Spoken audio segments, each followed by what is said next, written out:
attend the opening of the Saulog Festival and the 460th Blood Compact anniversary. Talagang masaya ang vibe and ang suporta with Governor Aris Amentado.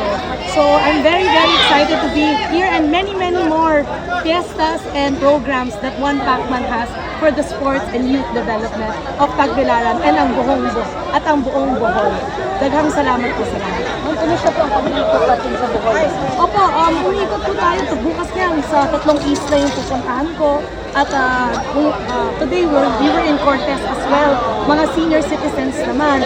The other day, mga even different PWD at ang mga youth natin napakilala sa akin. So talagang I'm very happy to meet each one of our Tagbilaran people and the Boholanos. Ma'am, just brief lang ma'am, ano po yung advocacy ng One Yes. Pacman? Kami po ay party list for sports and youth development. Pero 3 terms na po kami na nakaupo sa Kongreso with my father po, si Kong Mikey Romero.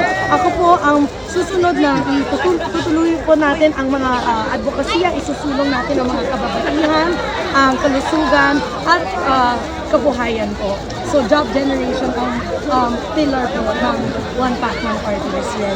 So we are very kaalyansa po natin si Mayor Jane Yap on her progress and asenso pa mo.